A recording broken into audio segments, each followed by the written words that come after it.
Welcome to the Caregiver Relief Podcast. I'm your host, Diane Parbo, a registered nurse with over 50 years of experience supporting caregivers like you on one of life's toughest journeys. If you're overwhelmed, stressed, or simply searching for hope and direction, you're in the right place. This episode is sponsored by MyVitalVault.net, your all-in-one life organizer for aging adults and caregivers. It's designed to help you securely store your essential legal, medical, and emergency information in one easy-to-access place. Because when a crisis hits, being prepared can make all the difference. Join our Caregiver Relief community, a warm, welcoming space where you can connect with other caregivers, ask questions, share stories, and find support from people who truly understand. Visit community.caregiverrelief.com to join now, because caregiving is one of the hardest and most meaningful things you'll ever do, and no one should have to do it alone. And if this episode speaks to you, please take a moment to like, share, or comment. Every click helps us reach more caregivers who need encouragement, resources, and hope. Today, we're diving into a topic that has power to transform your caregiving experience and your life. My guest is Dr. Jerry Sprouse, a retired primary care physician with 38 years of clinical experience and a passionate advocate for mental wellness and stress reduction. Dr. Sprouse is the author of Highway to Your Happy Place, a roadmap to less stress, a book that is helping readers across the country take control of their one chapter at a time. He recently teamed up with best-selling author Jack Canfield to write Mindset Matters, an inspiring new book that's already a bestseller on Amazon and Barnes & Noble. In this episode, Dr. Sprouse shares how intentional thinking can reduce stress, boost your emotional well-being, and even improve your physical health. With humor, compassion, and science-backed insights, he reveals a groundbreaking new understanding of where human stress originates and how to shift from survival mode to empowered living. So whether you're a family caregiver, a healthcare professional, or simply someone looking to feel better and think clearer, this episode is for you. So let's explore how changing your perspective can truly change your life. Dr. Sprouse, thank you so much for taking time out of your busy schedule to share how we can change our perspective and we can change our lives. Before we dive in... Yeah, Diane, thank you so much for having me on there. Oh, I love being able to share my message with people because I see so many stressed out people and I want to help them. Yeah, that's why I contacted you to ask you to do this podcast, because it's really, caregivers are stressed to the max. They provide so much care. They feel like a failure if they ask for help. 63% of them become seriously ill or pass before the person they're caring for does. So we have a crisis on our hands, and I think you offer a solution to many of our caregivers if they'll take the time. So before we dive in, can you share a bit about your journey from practicing medicine to writing about mindset and stress relief? Yeah, so one of the things I was saying to you earlier is I have a lot of experience because I spent a lot of time working in nursing homes. I was a medical director. At the end of my career, I was taking care of about 200 nursing home patients. So I had a lot of patients that I took care of that all had these kinds of issues. And then in my private practice, I tended to take care of an older population. So I, again, dealt with the issues of patients coming in with illnesses, but then getting to the point where they couldn't take care of themselves. I'm starting to deal that with my mom's like 89 and still pretty healthy, but my stepdad has got Parkinson's and I can watching him deteriorate, and I'm watching my mom trying to take care of him and she's stressing her out, and there's my sisters down there. And I'm really familiar with all the issues that are revolving around caretaking. Yeah, 1 in 5 people in the U.S. right now is taking care of a family friend or a loved one. Yeah, and I see this trend getting more because what I'm seeing in healthcare Yeah. is that it's expensive. And what I see with all the insurers, like Medicare, anybody, they're trying to find a less expensive way to take care of patients. So they go, oh, you're in the ICU. Oh, that's too expensive. We're going to move you down to the regular floor. Oh, that's too expensive. We're going to move you to a nursing home. Oh, that's too expensive. We're going to send you home and let somebody at home take care of you. Yep. It didn't change how sick the person was. It just changed who's taking care of them. You know what? That in fact, I just recently did a podcast on sent home too soon. I'm seeing an unprecedented number of unsafe discharges to home because Medicare will no longer, they're rationing care. Yes, absolutely. If they don't call it that, then don't use that word. Bad word. You're going to get investigated. I have no saying it. What our government did, the government policy takers did, is they gave billions of dollars, hundreds of billions of dollars to these insurance companies. We are now, our dollars, our healthcare dollars are going to the salaries, the buildings, the staff's benefits, the equipment, everything in those buildings. And it's for them to tell us, deny, delay, or wait for us to die. That's what they say in the military. And our medical delivery system, the Medicare private side now, the managed care side that's what they've become. We're the military medical delivery system. And it's frightening. Wow. I think one of the most telling statistics is that 20% of our healthcare dollar goes to administration, which means that none of that money helps a single person. Exactly. So there's 20%, and you're talking like trillions of dollars. So that's a huge number. Every other country in the world is 2%. So if you had that 18% to spend on healthcare, then a whole lot of these issues would just go away. Absolutely, 100%. When I see, and I know we're getting off topic here, but I just want people to understand what's happening in our healthcare system. We have CEOs and administrations getting hundreds of thousands of bonuses because they have cut costs. And actually, what these gatekeepers have done is just deny us care. In fact, nothing's going to cause stress if you have a Medicare Advantage program and your daily copay, and people don't understand this, the daily copay for rehab or skilled care, and we're all going to end up there in some form or fashion someday, is between $200 and $500 a day copay. Really? You know that. Absolutely. It's happening. That's why I'm seeing the most unprecedented number of unsafe discharges to home. And it's because our government policymakers have decided that they're going to do a cost sharing program with the Medicare insurance. There's actually, since Obamacare, our healthcare, this really went downhill because it's all about cost sharing. And the easy line is that we think of healthcare as a right. Yes. But we fund it as a privilege.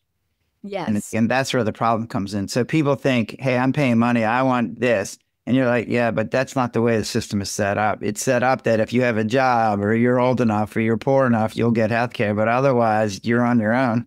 And it doesn't take much. One illness can bankrupt you. So it's not set up to be patient friendly, that's for sure.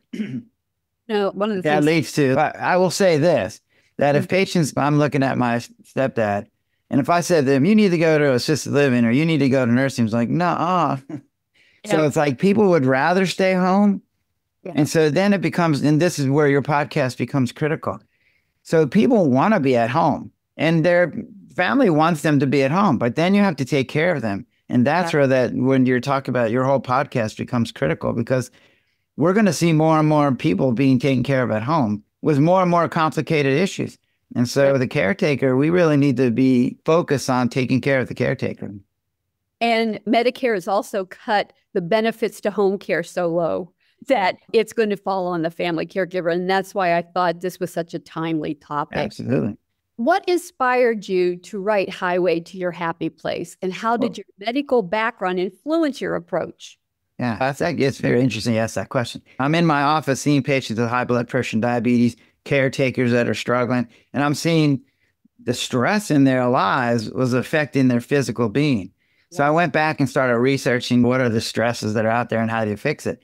And what I got was There's like literally hundreds of books on how to have less stress, but they're all the same. Hey, here's the top 100 stresses: losing your spouse, losing your job, getting old. And then they would give you generic prescriptions like, okay, do yoga, exercise, go to church. Yeah. And just got it. Clearly, when you, I don't know about you, what I learned was when there's more than one answer, that usually means nobody has an answer. So when I see 300 answers, I'm like, okay, nobody's got it right yet. So maybe it's time for a new approach. Yep. So as a physician, I'm used to writing prescriptions. And I go, hey, here's a medicine for your blood pressure. It's going to work great, but it might have some side effects. And you're like, wait. So we're going to minimize the side effects because the drug is really good, right? But then I turned that idea to humans, to our brain. And what came to me, here's my insight, is that the majority of human stresses are actually side effects to our skills. So what does that mean? Because we can envision the future, ooh, what a great skill we have, right? But the side effect is then we have to worry. So my 1-year-old grandson, he doesn't have future yet. So he's doing what psychologists tell us, which he's living for today. So he's not sitting at the breakfast table eating his banana going, Dad, how are we going to pay for college? I don't know. It doesn't come up because he doesn't have future yet. It hasn't developed yet. So he doesn't worry. He can't. Yeah. So you then have the ability to envision the future. Then the side effect is to worry. So what I say is, I don't want to get rid of my skill. It's an amazing skill. How about we get rid of the side effect? And so the second half of the book is all about how to keep your skills and lose the side effects. That's incredible. I like the way you approach it because it's not a perspective that I've heard before. What a surprise. That's what I'm looking for, right? Yep. Now you talk about how most of our stress originates from our thoughts. Can you explain how our inner dialogue contributes to emotional exhaustion? Sure. So when we're going to keep talking about worry, right? So worry is you think up something, and I read this book, he calls them what ifs. So you start what ifing. What if that happens? What if they fall? What if they get sick? What if, right? And when you do the what if, what happens is you're focusing on all the bad things that can happen. And then the physiological reaction occurs, which is a fear response. And the fear might be a mild anxiety all the way to a panic attack. But it's generated by a thought in your head. So if I'm sitting in the woods and I hear a rustle and I go, oh, is that a raccoon or is that a bear? Your fear center goes off and it goes, I don't care, get the heck out of here. So you're running away before you even think about it. And when you turn around, you go, oh yeah, it was just a raccoon, no big deal. But if it had been a bear, you're like, okay, now I'm away, good. But what happens to us is we go, oh, what if it was a bear? The next time I go to the woods, and then you set off the same panic. Yeah. Your body was designed to have a fear response that lasted 5, 10, 15 minutes. But when it goes off over and over, and every time you think of a bear, it goes off. Every time you think of your person you're taking care of falling or getting sick, it goes off every time. Your body wasn't designed for that. And when it happens, it starts breaking down. And it's like driving your car at 120 miles an hour. It can do it for a while, but eventually it starts wearing down. And that's what happens to our human bodies is we start wearing down until we can get some situation where we don't have all that fear. Yes. Now, how does shifting from survival mode to intentional thinking begin? And what does that shift look like in daily life? So I have 2 tools that I use to help people that worry too much. So I've had patients that come to me and go, Dr. Sprouse, I worry that I worry too much. And I'm going, then you probably do, right? Yes. So the 2 tools that I have are, one is called realistic optimism. And so what that says is, look, I have a choice, right? So one of my skills as humans, we have choice. Yes. So I can choose to focus on all the bad things that could happen, or I can choose to focus on the good things that are going to happen, right? Yes. So when I was writing my book, I couldn't focus on the book's never going to get done. It's never going to get published. Nobody's ever going to read it. It's not going to help anybody. How's that make me feel? It makes you feel crappy, which then makes the book not get done. Yeah. What I did was I chose to focus on the good things. Say, oh, this book's going to be great. I would say, I'm going to be on the Oprah show. I'm going to help all these people. And then she retired. I'm like, dang it. Says I, well, then I'm going to be on the Ellen show. And then she retired. I'm like, dang it. So now I'm working on being on Kelly Clarkson's show, and I'm hoping she'll still have a show by the time I get there. That's great. Yeah, but you have me now. So Yes. So now I'm on your show. Yay. All right. But then it's realistic optimism, right? So you can't just say, oh, everything's going to be hunky dory, because there are things that can go wrong. So you have to be realistic about it. So what I realized was the average author sells 250 books in his career, right? And you're like, yeah, you're not going to support your family on that. So I had to keep working as a doctor until I was able to retire. So then that meant the project had to be in the background. But once I got ready to retire, then the project took on, then it became the focus, and the doctoring became less of a focus. And so then I could get the book out. So what I say to people is, yeah, I retired as being a primary care doctor, but I'm still doing the same thing. I was helping people live a better life. But then I was using a stethoscope and a prescription pad. Now I'm helping people have a better life with a book. Same. Exactly. And that's why, as a retired RN, I'm not retired. I'm just using my knowledge in a different way to seniors and caregivers. So one of the things that I talk about then is, so now I'm going to be realistic. So that means I do have to pay attention that there are some bad things that can happen, but I want to do it without fear. That's the critical part. So what I did was develop this tool called a worry organizer. And so it breaks it up into 5 things that you have to write down. And what I find is writing things down already helps, because it makes you focus. It takes all that having to remember what you're supposed to worry about away. Yeah. And it frees up your brain. So now 100% of your brain can start solving the problem, as opposed to trying to remember and whatever. So the 5 categories are like, what is it that you're worried about? So I'm just getting ready tomorrow, actually. I'm doing a talk for the beginning school year for high schoolers, right? And so I took this example. So you're a high school kid and you're a senior and you're getting ready to go to college. So what are you worried about? Oh, I'm worried I'm not going to do well in college. I've never been there before. I don't know what it's going to be like. So I'm worried I'm not going to do well. So then the second category is, why are you worried about that? And you're like, I had to struggle really hard in high school to get good grades. And I hear that college is even harder, so I don't know. And my brother went and he didn't do well. And so I'm worried, right? Yeah. So then the third category, and this is where you put numbers on things, and you say, how likely is it that you're not going to do well in college? And the answer is, if you're smart and you know how to study and you don't party too much, the answer is you're going to be pretty likely to get through. Yes. But then the second half of that column is, well, if I don't do well, how likely is it that it's like, how bad is it going to be? And the answer in this situation is not that bad at all. There's a whole bunch of people that started school. It wasn't the right school. They didn't have the right amount of money, whatever. They dropped out and they came back 6 months later, a year later, 3 years later, 10 years later, and got their degree, right? Yes. So the statistics would say you're really likely to finish. And even if you don't, you're really likely to get back into it and finish it later. So then the fourth category then is, well, what can I do to make sure I'm successful? And then you start writing down this list of things that you can do.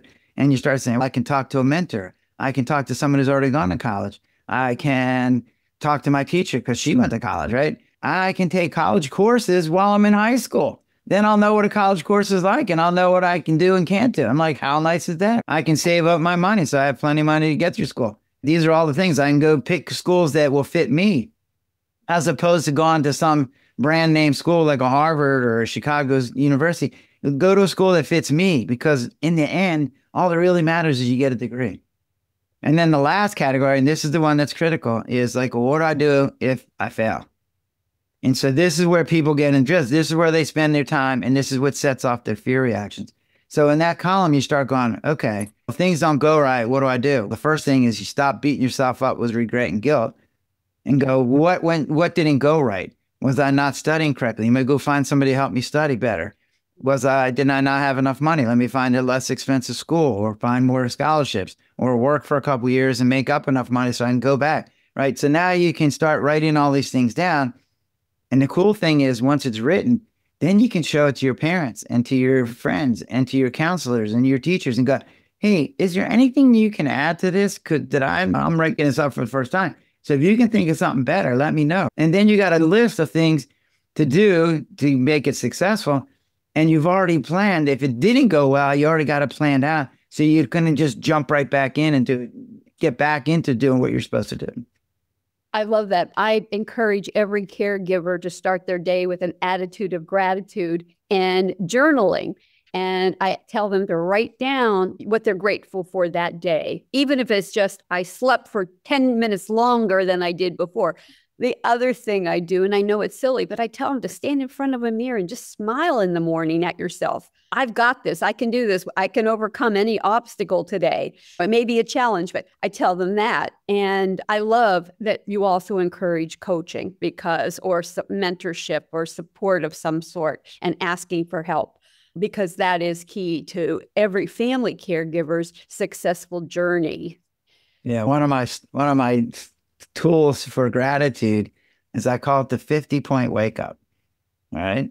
Okay. And when I wake up, my eyes open, 10 points because I'm still alive. 10 points because I have running water. That's hot. 10 points because I have a refrigerator with some food in it. Yay. 10 points because I have air conditioning. And the last 10 points is because I have indoor plumbing. Yeah. So literally just by waking up, I get 50 points. And so I was talking to somebody the other day, like, I get 10 points for doing something else. Like, you can have as many points as you want. It's waking up and you get all these points. So if something doesn't go right today and you lose 10 points, who cares? I still got 40 points. I love that approach. In fact, my son is a nurse anesthetist and he's traveled the world. And when I start crabbing and complaining, I'm just struggling here, he always tells me, Mom, you live better than 99.9% of the people in the world. You have nothing to complain about. I was saying to somebody the other day, I've had the luxury of traveling around our country and around the world. And that your son is absolutely right. That a lot of people in America have never been outside of America. Yes, yes. And it's like when you go to other countries, we were in Thailand and we were looking at buying a tablecloth. And it was like $10. Yep. And my wife decided that it wasn't going to work with our table. And so we decided not to buy it. And the lady was in tears. And we were like, what's the matter? She goes, I'm not going to have anything to eat tonight because you didn't buy this tablecloth. And you're like, oh my God. And she wasn't just pulling our leg to buy the tablecloth. She was right. She was not going to have anything to eat tonight. So it's like the people in our country live so much better than they do in other countries. But they don't know it because all they hear are the negative things about how crappy our country is. I'm like, no, you don't understand. Our country is amazing. Exactly. In fact, even our homeless live better than the majority of people in other countries, which is sad because they're bad conditions, but that's just, you have to have different perspectives and see different things to understand where we're coming from. So how can caregivers, Dr. Sprouse, who are often in crisis mode, start incorporating these techniques even with limited time? Well, so here's what I found, right? So I was telling you, I have a good friend of mine who's took care of her mother-in-law for 3 years, and then she died of heart failure. And right now her mom's had surgery, and so she's been taking care of her. And her mom lives next door, so she's been keeping an eye on her. And she's very much a caretaking lady. And there's two things that come out of this. One, there's a thing that I call a self-sacrificing loop. And let me explain that, okay? So in our society, we give a lot of self-esteem points to people who are self-sacrificing. Yeah. Nurses, and doctors, and first responders, and military, and right? We appreciate what they do for us, and we give them a lot of self-esteem points. So people are attracted to the idea of taking care of others. I think women in general have been set up in DNA-wise to take care of others because they got to take care of babies. And they just take that idea and extend it into their family. Yes. But, and here's where the problem comes in. When you start self-sacrificing, you're willing to give up a lot. But somewhere along the line, you get to the point where you're giving up more than you really want to. Exactly. But you keep saying yes because it's my mom and I got to take care of her, even though I don't want to do this anymore. And what happens is then they start building up anger and resentment. And that gets them into trouble. So now they're angry and resentful, but they can't say no because then they'd have to give up all those self-esteem points. And no. Now, eventually something happens and they get really angry and then they split up the relationship. And that's bad, right? Because somebody needs to be taken care of. Yeah. So what I say to people is you have to think of life in terms of choices. Like you have choices. So what I say then is you have to figure out a way to take care of this person. And sharing is one of the ways to do this. And I see lots of families struggle with this idea where one person is the primary caretaker and then the other family members either don't help at all, Yes. or they help minimally. And yet they still want to be there when the will's read. And you're like, it doesn't work like that. Oh my God. I can tell you, Dr. Sprouse, that the typical family caregiver is unsupported. They have uninvolved siblings and extended family members who are judgmental, dismissive, and even cruel to the primary caregiver. And I'll tell you what, as soon as that person dies, I can tell you right now, they're like vultures. Oh, yeah. Run into the home, take everything. And I can't tell you how many of my caregivers are left with nothing because they have been broken down. Oh, it's just many of them become homeless or live at poverty level because they have taken care of somebody for so long that they haven't worked. There's no income to Social Security even. It's really sad. So the statistics for the family caregiver are very discouraging for me. And I encourage my family caregivers to create a care team partner approach. Yes.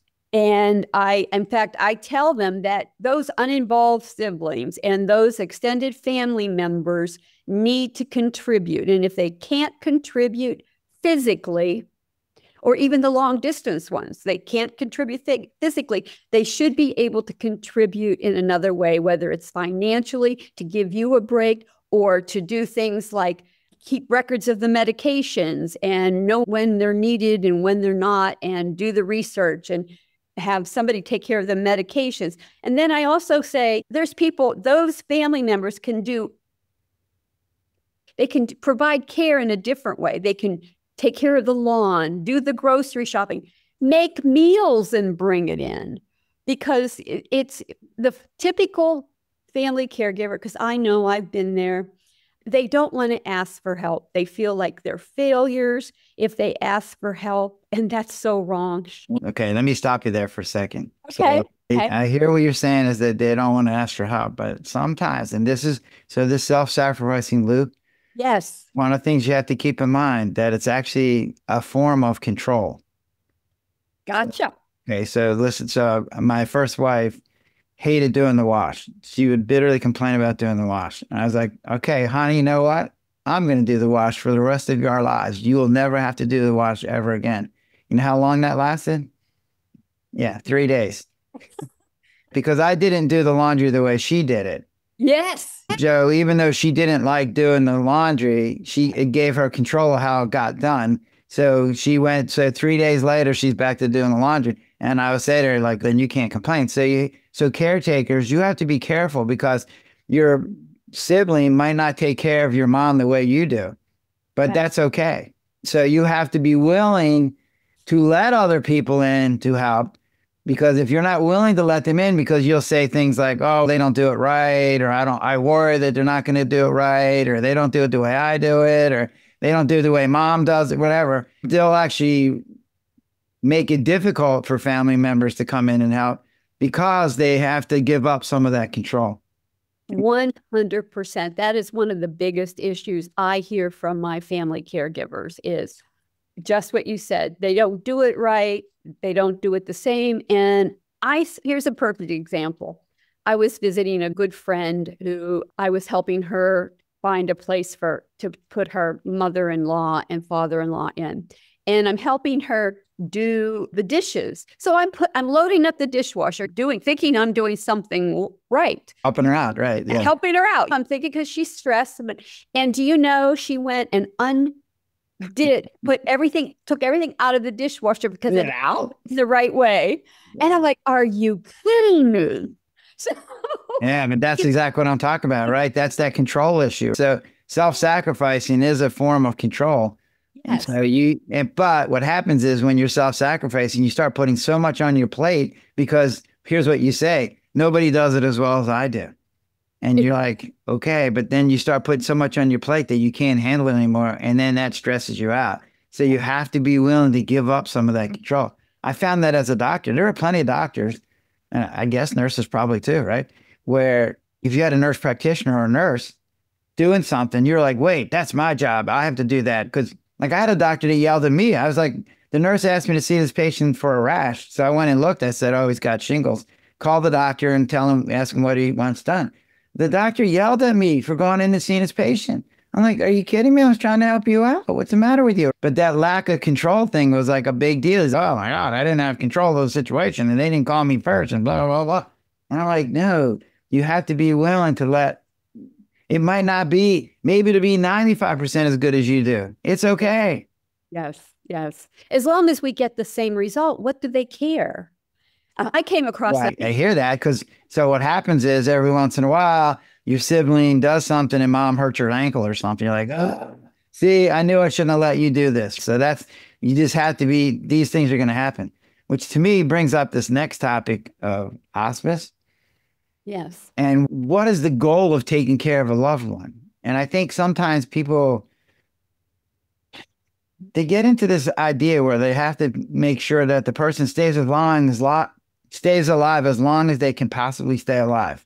Yes. And what I tell them is, I'm telling you now, there's worse things in life than dying.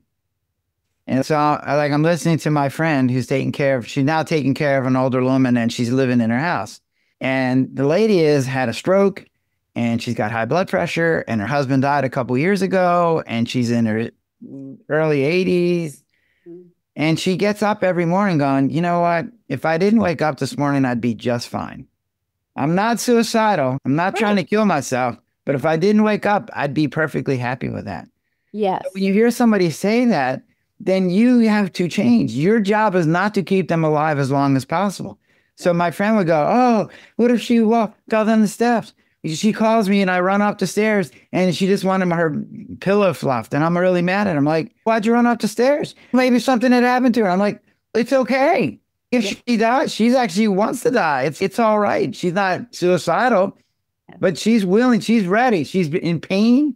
She can't do the thing. She's grieving her own loss of life. She's lost her husband.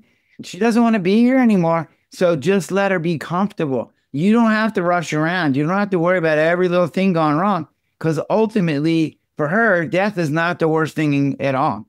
Exactly. And I've seen that. I actually have caregivers. There's a page on Facebook somewhere, a group that hospice tried to kill my family member. And I'm like, yes. Are you kidding? Yeah, well, exactly. Oh. That's what they say. And I will give this to people.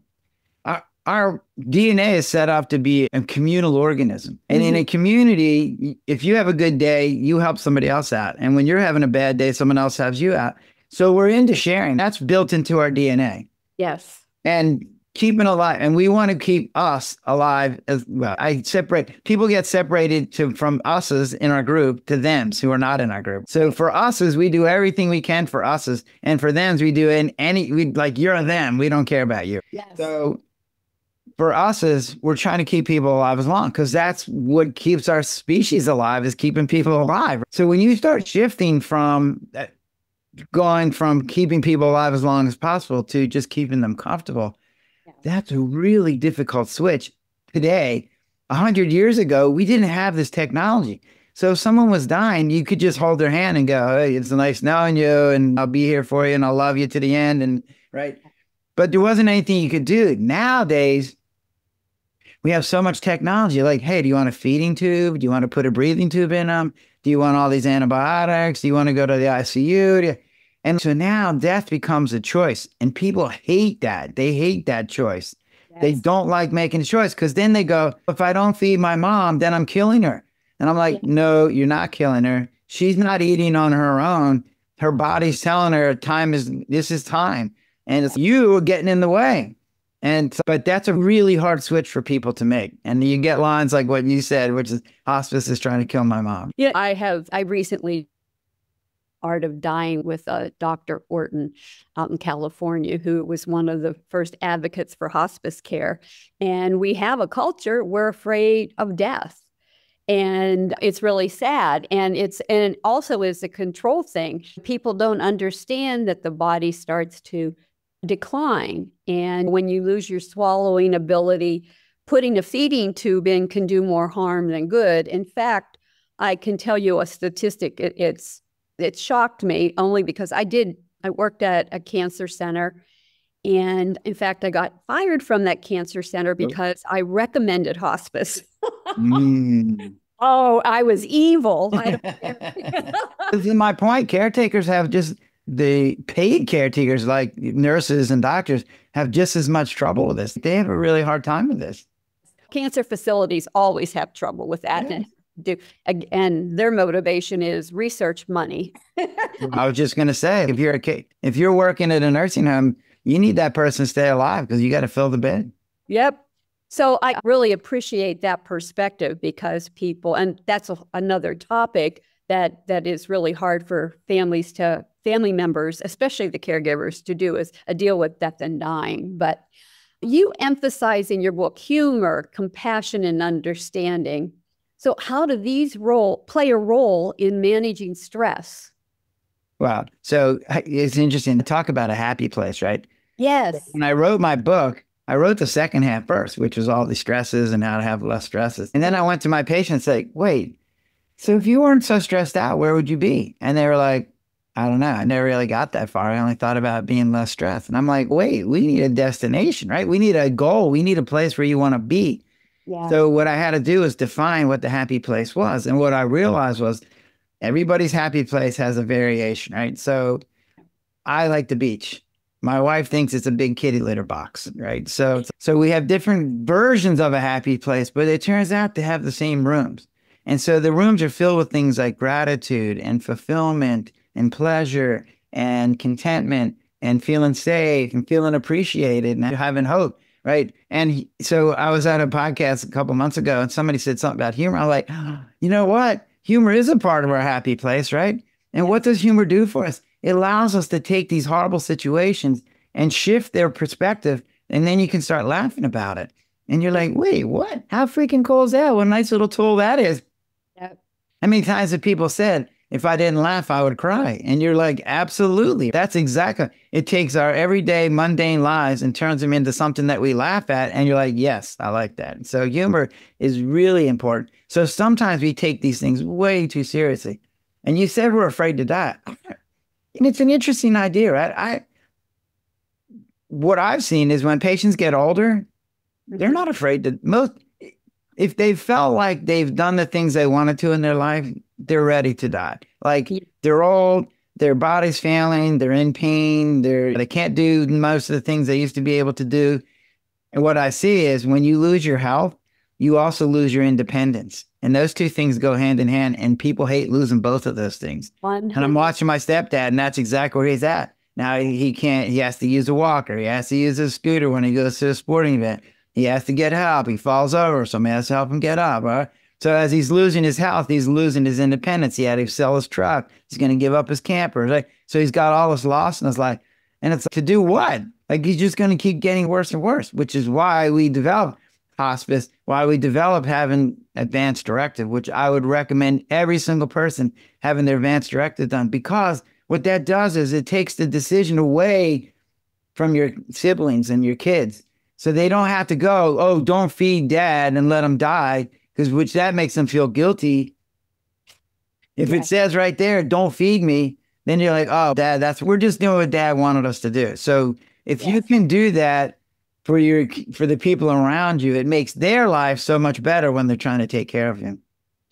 Thank you so much for bringing up that topic, because that is one of the biggest, most frustrating things I try to encourage my family caregivers to do, is to get those pieces of papers, the legal one, the power of attorney, the advanced directives in place, because a family caregiver should not be expected to provide decisions, make decisions without knowledge of what their loved one wants. Now, if their loved one wants to have the CPR and the lights on and be poked and prodded and their chest broken, ribs broken because they're having CPR, that's fine, but it's their choice. But some people would like to just be peaceful. And the majority of people are like that. Exactly. So I don't think the individual person is afraid of death. I think it's the caretakers and the people around them that are afraid of that person dying, and it would be their fault. If that makes sense. sense. Oh, it makes perfect sense to me. But then I've been at the bedside of many people that have died. I'm going to share a story with you. I know my listeners have heard this before, but I was 16 going on 17 when my mom went in for gallbladder surgery. And during that time, they did a chest x-ray and found she had lung cancer. Oh. So in those days, now this is 52, 53 years ago, Yeah. they were doing cobalt treatments. Now, here I am, this young girl. All I did was I did candy striping as a kid. I volunteered at a hospital and I saw what nurses did and stuff. And that's what compelled me to be a nurse instead of a teacher. In those days, we didn't have much choice of professions. Be a CEO of an insurance company. Yeah, yeah. My mom, I helped her through it. My dad would not let us talk about death and dying. We weren't allowed to say the C word, cancer. And my dad was a man who couldn't deal with taking care of my mom. So here I am. She had a thoracotomy. And to my listeners, that's a cut in your chest where into the thoracic cavity. And that she had it so that she would have episodes where gallons, literally, it felt like gallons would come out. And especially, and here I am, never been around. I've been around sick people in the hospital, but never had to be personally responsible. And there are many young children out there, teenagers or even younger, that are providing care for a parent. And it's really tough. But long story short, Absolutely. I took her to her cobalt treatments a couple times a week. And then I started nursing school. And in that year, I started in September. In December, my mom goes to the doctors. And this is December 17th. I'll never forget it. She goes to the oncologist and he goes, "Louise, you beat cancer." He goes, "We did it. You're clear. There's no cancer. You're good." On the way down in the elevator, I went to nursing school right across the street. It was associated with the hospital. On the way down in the elevator, she threw a pulmonary embolism. That's a clot to the lungs. And she was in intensive care and died that night.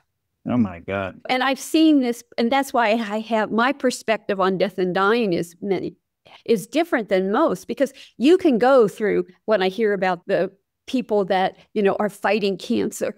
Yeah, but you know what? Death is going to win it eventually. In fact, this is a statistic I wanted to tell you about.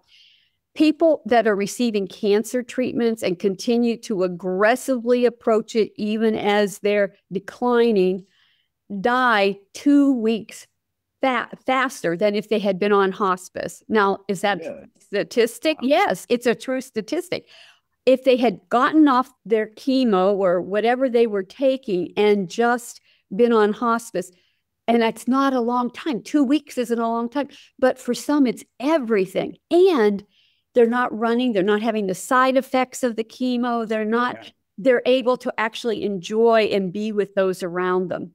And people don't understand that chemo can kill you too, or the side effects of chemo or whatever treatment you're getting can kill you. Or I've had so many patients say to me, nobody told me this was going to be the result of this. People that had throat.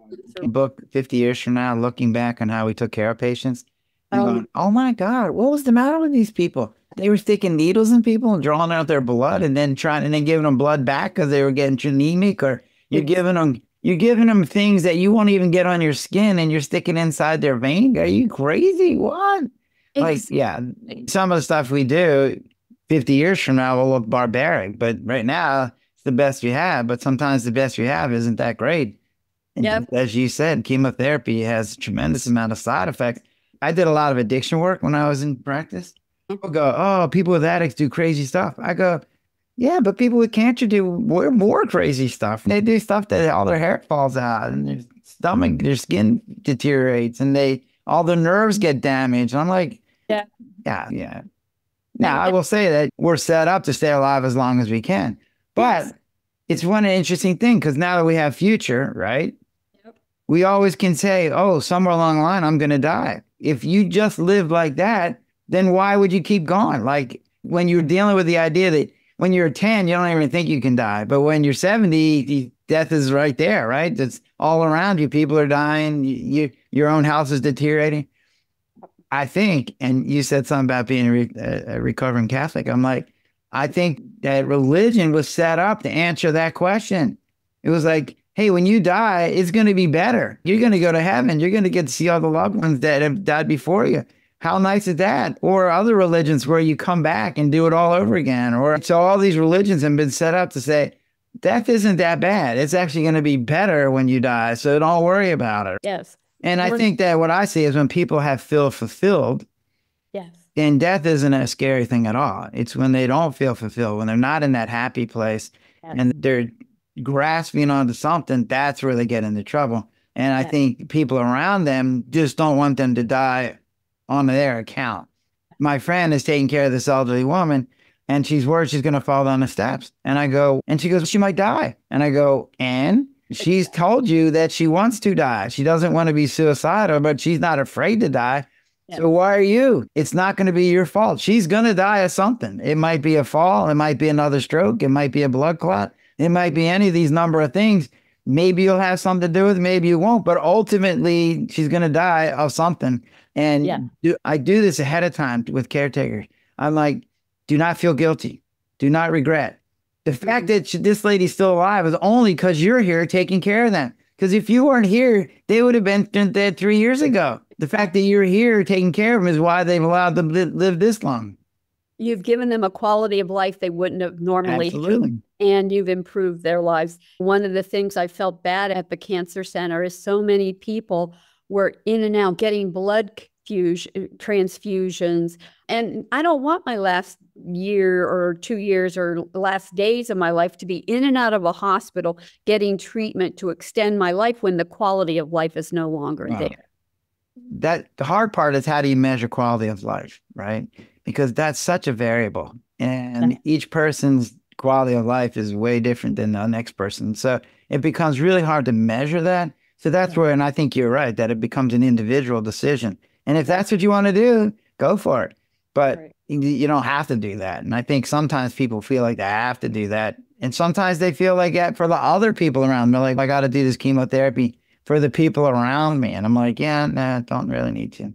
I'm totally with you on that. You have to respect other people's wishes. But when they're staying alive because you can't. Yeah, you can't let go. Yeah, you can't let go. That's on you. That's not on. Absolutely. On you, because that's just being selfish. I literally had a 104-year-old man with a feeding tube in, and it was in a big center. And his son was a doctor, an MD, and the man was clearly actively dying. So I call him up and I said to him, Doctor, your father's actively dying and there's no DNR. Can you please give me let me write an order for DNR for him so we don't have to send him out. Now here's a doctor who knows what he gave him a feeding tube, which he had for a few years, but he was in and out of the hospital with pneumonia and all kinds of things. I know how it goes, all kinds of complications. And he didn't visit him often, but he said to me, no, you have to send him out. And my initial thought, I didn't say anything to the doctor. I bit my tongue. Oh, it was so hard. Okay. Was it bleeding? Yeah. Yeah, I'm going to hemorrhage inside. All I could think of, this man must really hate his father. That was my perception. Yeah, that's an interesting thought. Yeah, that he would put his dad through that. He was 104. He was not eating. They'd put a feeding tube in him. He had no quality of life. They didn't come visit him. There was at 104, he was not with it all the time. And his quality of life was just that of, I hate to say this because it's going to be offensive to many, but it was like a vegetable. He was there, but he got the most care because he was old, and in the past, when people got to know him, because he had been there for so long, he was well loved. So he got lots of good care, but I felt bad that his son didn't have the wherewithal to come in, say goodbye to his dad, and let him pass peacefully. Instead, he sent him out to be poked, prodded, and beaten up on to bring him back to life, which he didn't make it. Yeah. And this is what I was saying earlier. It's like people have a hard time letting go. Yes. And some of it's because they feel responsible. They feel like if I don't do everything I can, then I'm not being fair to my dad and I will feel guilty or I will regret. And you're like, stop. We've kept people alive. Like, even if you're religious and you think God has set this all up, and you're like, I've gotten in the way as a doctor a whole bunch of times because when you came to me with your pneumonia and I gave you antibiotics, you should have died and you didn't. Or when your gallbladder went bad and I took it out, you shouldn't have, you should have died. So there's all these things that you've allowed me to disagree with God and say you can stay alive. But then at the end, when God's calling you back, you're asking me to intervene again. I'm like, no, God's calling him back. I'm getting in the way. Let him go where he needs to go. And this is where religion comes in. He's going to be in a better place. You don't need to feel guilty or regret because he's 104 years old. Like he's okay. He's okay. And he's going to be in a better place. So why are you forcing him to stay here? Exactly. Exactly. I always tell my caregivers, guilt is a wasted emotion. It negates all the good you do. So get rid of it. And I know that's so because my second husband. Okay. So here's my book, right? So I talk about guilt and regret. Okay. So it turns out guilt and regret are different things. Oh. Yeah, which I didn't realize at the first, but then after I started writing, I was like, oh yeah. So guilt is I did something wrong. I broke a rule. I did something that was against whatever the rule was. And what you see then is how do you get rules? Rules are real different. Sometimes they're laws that are written down. Sometimes they're just social things that say, hey, you shouldn't wear white after Labor Day or whatever that rule is. Okay. So sometimes they're not written down. I learned this because I was saying to a mother, I was doing a seminar. And there was men and women in the seminar, and I said, all right, write down something that you feel guilty about. And all the women were furiously writing, right? The guys were looking at the ceiling going, oh, I don't know. Could I write? I don't know. It's like, okay. But literally every single woman wrote down that they felt guilty that they hadn't taken care of their kids, that they'd gone to work and didn't take care of their kids the way they should have. And what I said to them was like, that's not guilt. That's not, you didn't do something wrong. This is regret. So regret is you feel like the choice that you made wasn't as good as it could have been. Yeah. And so they're very different things. So guilt is I broke a rule. Regret is I made a bad choice. Good. So then somebody came back to me though and said, look, Dr. Sprass, you missed the point. She goes, yes, you're right that a lot of what women were feeling with their kids is regret, which is I chose the work-life balance. I chose too much work and not enough kid. And I wish I could have changed that. But you are wrong in that for women, there is an unwritten rule that says your job is to take care of your kids. So when you're not, then you are breaking that rule. And I was like, okay, I'll stand corrected on that. So there is a lot of overlap to those emotions, but they're very separate differently. So my friend, if the lady she's taking care of falls down the steps, she goes, I feel guilty. No, you didn't do anything wrong. She had a stroke and she slipped and fell down the steps, right? Yes. Now, could you regret? Could there have been a different choice? Yes, maybe you never leave her side. I had a lady who, her husband had a cardiac problem and she had to do CPR on him 7 times and brought him back. The 8th time he wanted to defib and she wasn't there. And so he died. And so she's feeling guilty and regretting. And I'm like, you can't live with him side by forever. Like it doesn't work like that. And so you can't prevent somebody from dying forever, because we're all going to die somewhere along the line, but you can't necessarily predict what they're going to die from. And so this lady her life was pretty dysfunctional for a couple of years because she was beating herself up with guilt and regret. What I say to people is guilt it's there for a reason. Guilt is the tool that society uses to keep people in line. So when you kill somebody, you shoot him in the gun, we're like, you should feel guilty. You shouldn't have done that. The person that we worry about is the guy who kills somebody and goes, whatever, no big deal. No, it was a big deal. Are you kidding me? So we need guilt. But what I find is people beat themselves up mercilessly for minor infractions. Oh, I went and got a cup of coffee and she fell down the steps and I died and I did something wrong. No, wait, what? Like you didn't do right. So you have to figure out that you did something wrong first off before you feel guilty. Yeah. Second thing, and this is what I say to people, is if it changed your behavior, then guilt did what it was supposed to do. If you're a smoker and you go, oh, I shouldn't be smoking, so you stop, then guilt did what it was supposed to do. And so don't keep beating yourself up. Just keep staying off the cigarettes. Yes. So as long as guilt did what it's supposed to, then limit it. Like, you don't need to keep beating yourself up over and over again. And same thing with regret. So regret is making a choice and you think in the end that the decision wasn't a good one, right? Yes. The problem is with all our decisions, they're all in the future. So we're looking into the future going, hey, I'm going to do this. And I think that's what's going to happen. Yeah. I don't know. I don't have a crystal ball. I don't know 100% what's going to happen. So I use myself as an example. Like I hired a new office manager who was excellent. And she's like, your computer system's old and you need a new one. I'm like, okay. She goes, here's the perfect one for you. And I'm like, okay, but you're the only one in the office that knows how to use this thing. So you can't go anywhere. And she's like, I've turned down jobs that pay me $10 an hour more. I like being here. This is going to be great for the office, blah, blah, blah, right? Before the computer even came, she got a job that paid her $20 more than I was paying her. She left. And I'm like, so now I'm regretting my decision to buy this computer because nobody else knows how to use this thing. But when I look backwards and I like, at the time, the information that I had at the time, that was a good decision. The circumstances changed after I made the decision, which now makes it look bad, but I can't do that. I have to go back to when I made the decision with the information that I had. And we go through this as doctors and nurses all the time. If you had known your mom was going to have a PE, you would have done things differently. You just didn't know she was going to have a PE. How did you know? Right. So you can't say, oh, it was a bad choice to get in the elevator or whatever you did. I didn't have that information. Yes. So I think guilt and regret are important because when you do, so the next time I bought a new computer system, I made the office manager sign her name in blood. But then I made sure that other people in the office knew how to use it before we bought it because we're not going through that thing again. So what regret does is it allows you to change and tweak the systems that you use so that the next time you come up with a decision, you're going to be a better place to make a decision.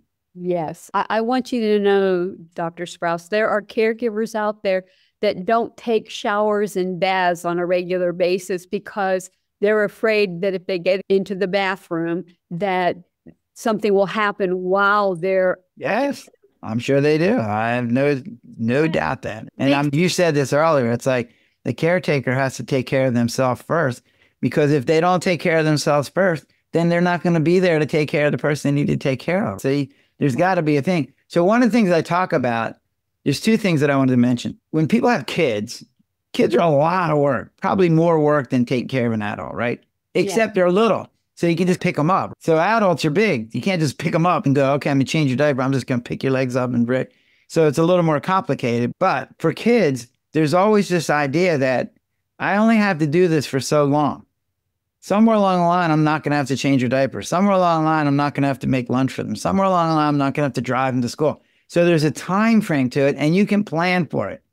Yeah. But caretaking for an adult, there's no time frame to it. You don't know how long it's going to be. It could be 3 months. It could be 13 years. Who knows? And I think that unknown part, how long can I do this? I don't know. And I think that plays into some of the stresses that goes into caretaking. So one of the things I say is give yourself a time frame and say, this is going to go on for 5 years. And if it's 3, then yay. And if it is 5 years, then you go, okay, now it's going to be another 5 years. And then it's going to... But by having a time frame, I only have to do this for 1 more year or 5 more years or 6 more years. It then gives you an idea that gives you some goal that go, okay, I'm going to get there. And I think that makes it mentally easier to handle the caretaking. The second thing is, and I say this to mothers of little kids as well as caretakers, you need a break of some kind, and it has to be predictable. So like one of my stress reducers is I play basketball, and it's Thursday night from 6:30 to 8:30. I've been playing basketball for probably 35 years on Thursday night, right? I know everybody around me knows, hey, Thursday night's not a good night to ask Dr. Sprouse to do anything because he's playing basketball that night. All the rest of the times you can ask me to do stuff, but those 2 hours, those are for me.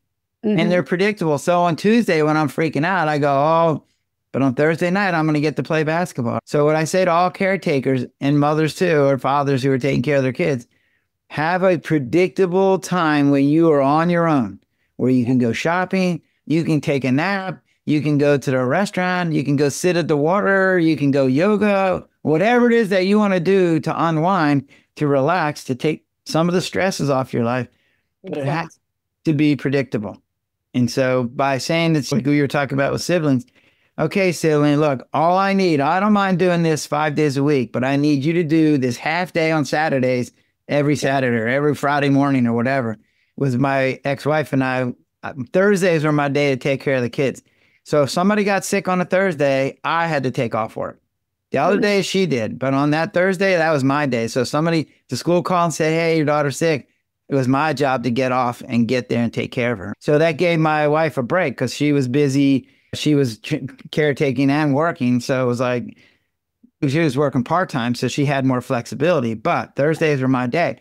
So for caretakers, they need somebody in their life who can say, hey, Thursday mornings, that's my morning. You don't think about Thursday mornings because I got it taken care of. And if I can't do it, then it's my job to find somebody who can.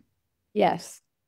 The other thing about the child versus the parent, taking care of a parent, is culturally acceptable to have a babysitter come in. It's culturally acceptable to get that break.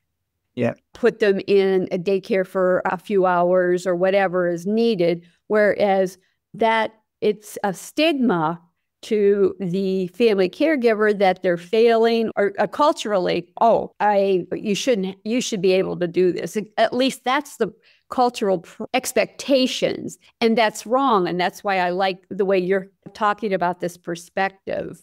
Yeah. I think so. One of the other things, and I did a lot of work in nursing homes, and I don't know if many caretakers even realize this is a possibility, but most nursing homes have a respite program. And the respite program says, hey, bring your dad or your mom here for a week and go on your vacation, and then we'll take care of them and then come back, and then you take them home. I don't know how many people even know that exists. It's not cheap, but it gets you out of the house for a week, right? And that's the key. There is no affordable respite care because they have to privately pay, and it's big bucks. And the majority of the caregivers don't have the funds. And that's what the issue is. We have to create. That's why I encourage the care team partner approach, because we have to create predictable and regular breaks for ourselves. And I know nursing homes and even assisted livings will let you bring your family member there, but it's at great financial cost. And so many of them can't afford that. Or even if they can't afford it, so many don't want to do it because they think that they don't want to spend the money. And I'm like, are you out of your mind? If you have that ability, for goodness sakes, use that as a benefit, because everybody deserves a break. I also encourage caregivers to put a family caregiver contract in place, and I know that's insulting so many caregivers, but if you're going to spend down your assets, it's good to get paid for being a caregiver, but it also sets limitations and boundaries, and it tells everybody, I will do this, but if my dad or mom or whoever I'm caring for becomes incontinent or behaviorally inappropriate or sexually inappropriate or angry or whatever, I can no longer take care of them. But it also, I say, you need to treat this as a job. Yeah. People get breaks, people get vacations, and you need to be able to implement those and let everybody know, because caregivers have a hard time, so many of them, with setting boundaries and knowing their limits, that they should do it right up front. I need this day off every week, or like you said, 2 hours at this time, whatever, but they need to know that they have a right to vacation. They have a right to regular, predictable breaks, and it should be put in a contract with with everybody that's involved in the family, whether it's the person they're caring for and the extended family members and siblings, because then everybody knows the rules, everybody knows the agreement, everybody signs it, and then that caregiver can go on with their life knowing that they are going to get those regular breaks, which is so needed. Yeah, I like the contract idea, and here's why. Yeah. Because then the caretaker is not the bad guy, it's the contract. The contract becomes the bad guy. You're like, dude, I'm just doing what the contract says. You signed the contract as well as I did. So I'm not doing anything the contract. It's not me being the bad guy. We signed this contract and this is the way it was going to be. So then you don't have to feel like the bad guy as the caretaker. I love that. Thank you for saying that, because that's the first time that anybody's had that perspective. And I need for my caregivers to understand you don't need to be the bad guy. I love that the contract, but I just like the fact that it was written and absolutely. And then what I find is when you do that contract, everybody needs to be involved in the contract so that then they have some personal agency in the contract so that it's not just thrust on them and they just signed something or they didn't know anything about it. No, if they were involved in it, they were much more likely to follow through with what the contract says. Dr. Sprouse, if a caregiver could only start with one simple shift in their thinking today, what would you recommend? I don't know. That's an interesting idea. First off, I would start in their happy place. So knowing what their happy place is, where there's fulfillment and there's gratitude and there's safety and there's hope, that's the first place I would start. Yeah. Second is I would say, I would shift your focus on taking care of the person that you're taking care of, from keeping them alive as long as possible to keeping them comfortable as much as possible. They can be together, like keeping them alive could also be the same kind of thing as keeping them comfortable. But pay attention to what the person's saying to you. If they're saying to you, I don't want to be here anymore, I'm painful, I'm in pain, and I've lost everything, and I don't want this anymore, and I want to go to that better place, that heaven or reincarnation, whatever, then you need to let go and say, okay, now my job is to keep them comfortable and know that they're going to pass. And then ahead of time, know I'm not going to feel guilty because I didn't do anything wrong. I did what they wanted.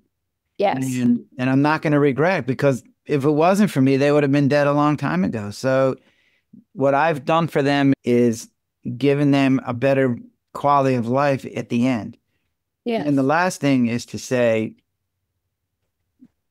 and this is where gratitude comes in, right? Like when someone's taking care of somebody, you actually get to say goodbye to them over time, as opposed to where you had to all of a sudden your mom's not there. You don't get to say goodbye. And it's like when someone's dying in a slower process, then you get to appreciate the moments that you have with them because you know they're limited. And it's like we should all live our life like that, because our days are always limited, but we tend not to. But when you have someone who's already disabled enough to be having to be taken care of, they're not going to be there that much longer. So every day should be a day where you get your 50-point wake-up going. Yep, they're alive today. They got some food. I got them a shower. So when you get to appreciate those final days and you get to say to somebody, you don't take for granted, they know I love them. No, tell them. Hold their hand. Show them. These are all the things that I think would be important. Awesome. That was more than one thing. Sorry. It's okay. It needed to be said, and I appreciate that. Dr. Gary, thank you. Dr. Sprouse, thank you so much for your time and your insight. You're on the same level as I am as far as the wavelengths, and I really appreciate your perspective, and I know my listeners will too. Can you tell people how they can find you and your book? The book is on Barnes & Noble and Amazon, and I just came out with the audiobook a couple months ago because I know a lot of people now like to listen to their book as they're driving or whatever. Yeah. Then I have a website, and it's thelessstressdoc.com. And on that website I think there's a free chapter on worry and how to have less of it that they can just download. And I'm going to have an online course soon so that some people want to hear, instead of getting the book, they want to be taught the stuff. And it's in 15 little sound bites that they can listen.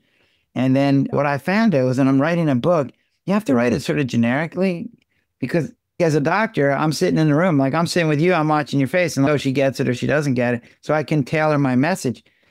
But when I write a book, I don't know who's on the other end of the book. I don't know how much they understand, if they have medical knowledge, if they don't. So you have to write a little more generically. So what I find is people have their individual things that they worry about, or they need to have some more individual interpretation of what the book says. So I have an email, lessstressdoc@gmail.com. And if they need some more individual attention, just email me and I can get back to you. I didn't know if you know this or not, but Google expects when you write for a web page to do it at 5th grade reading level. Yes. Yeah. Here's the other thing I didn't even think about was just, 20% of our population has some form of disability. Yeah. And so our websites should have things for people that can't see and for people who can't hear. And I hadn't really hadn't really thought about it until I was listening to some lecture. And I'm like, oh, yeah, actually, that's 20% of people. That's not a little number. That's not a little number at all. True. So thank you, Dr. Sprouse. I really appreciate your insight today. To my family caregivers out there, remember, you're the most important part of the caregiving journey. Without you, it all falls apart. So please learn to be gentle with yourself. Practice self-care every day because you are worth it.